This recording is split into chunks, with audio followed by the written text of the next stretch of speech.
In the riding, there are approximately 18,000 children, and almost 4,000 are low income. The child poverty rate here in NDG Westmount is 21%. That's more than 1 in 5 children. To us, that's unacceptable. It's little comfort to children still in poverty that some have been helped a bit. The child benefit is not enough to cover child care, your child's prescription medications, and regular dental checkups. It isn't enough to make sure your child has healthy food to bring to school every day, especially when you have so many other bills to pay. Meanwhile, housing is unaffordable, phone bills are rising, and people are cutting their medication in half just to get by. So it shouldn't be too self-congratulatory. And these problems, of course, affect everyone: seniors, parents, students, and children. And you can't surgically separate children from their families. For example, we have promised that we will implement a national school nutrition program. The UNICEF reported 2 years ago that Canada ranked 37th out of 41 countries on access to nutritious food for children. That's heartbreaking. We would implement universal pharmacare in 2020. We would enshrine in law the right to housing and work towards free public transit and many other measures. Thank you. Thank you. Mr. Green. Okay, so while the other parties have plans to reduce poverty, the Green Party of Canada has a very ambitious plan to actually eliminate it. How are we going to do that? First, by introducing what's called a guaranteed livable income. This is a supplement from the government that would go to anybody that is living below the poverty line, and the aim is to bring them above the poverty line. And that would apply to seniors living on a fixed income, or it would apply to people that we refer to as the working poor, people who are working full-time but still living below the poverty line. In addition to that, we want to bring in a $15 federal minimum wage across Canada.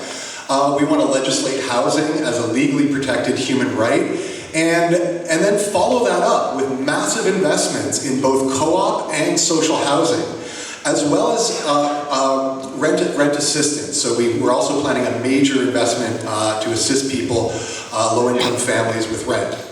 And we also have a plan to work with provinces to develop a universal childcare system.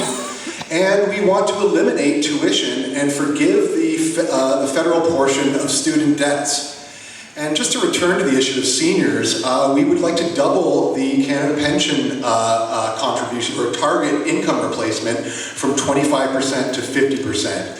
And as well, we want to take firm measures to protect pensions when companies declare bankruptcy. So, in that sense, we've got a real solid plan to eliminate poverty. How are we going to pay for that? We're going to pay for it by rolling back the deep tax cuts to corporations that Stephen Harper did during his time in office. These tax cuts did not accomplish their goal of creating jobs. All they did, and this is according to the former Bank of Canada Governor Mark Carney, is create billions of dollars of what he called dead money. We want to take that dead money and use it to eliminate poverty. Thank you, Mr. Green. Madame Jeté. Concernant l'allocation canadienne pour enfants qui a été nommée tantôt, donc je voulais clarifier comme quoi au départ ce programme-là avait commencé comme étant la prestation universelle pour garde d'enfants qui était à l'époque un montant fixe, donc ne tenant pas compte des revenus des familles et imposable aux 2 paliers de gouvernement. Les interventions du Bloc québécois ont fait par la suite qu'un crédit d'impôt est arrivé pour balancer à tout le moins le côté imposable. Et bon, maintenant ça a été bonifié, mais au départ, ce n'était pas la volonté de le faire tel qu'on le connaît au niveau de l'allocation canadienne pour enfants. Ce que je peux dire aussi, c'est qu'au niveau pour les personnes âgées, au niveau du supplément de revenu garanti, le Bloc a aussi permis la réinscription automatique de tous les prestataires, des gens qui ont eu leur 65e anniversaire aussi, une bonification de 110 $ par mois à l'époque, et que les personnes qui reçoivent une pension de sécurité de vieillesse ont eu un avis pour s'inscrire au supplément de revenu garanti qui aide les plus démunis d'entre eux. Et ce qu'on propose pour l'avenir, pour encore améliorer ce programme, c'est de continuer à verser ce supplément-là pendant une période de 3 mois de plus, dans le fond, une période de compassion lorsqu'il y a un défunt, alors donc aux conjoints survivants.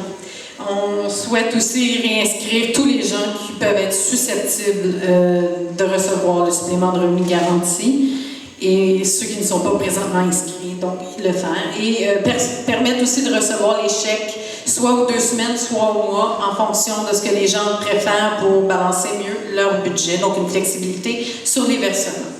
Il y a aussi au niveau de l'assurance emploi, il y a du travail à faire au niveau de l'amélioration du programme pour tenir compte aussi des gens qui ont des travails atypiques et qui ne sont pas, dans le fond, n'ont pas les prestations là, que selon le nombre d'heures, qui ne tiennent pas compte des régions et de leur situation.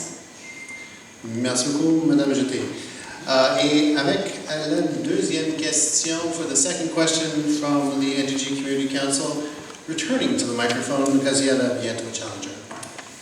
La loi 21, intitulée Loi sur la laïcité de l'État, définit comme signe religieux tout objet, notamment un vêtement, un symbole, un bijou, une parure, un accessoire ou un couvre-chef qui est soit porté en lien avec une conviction ou une croyance religieuse, soit raisonnablement considéré comme référent à une appartenance religieuse. Quelle est votre position respective quant à cette définition?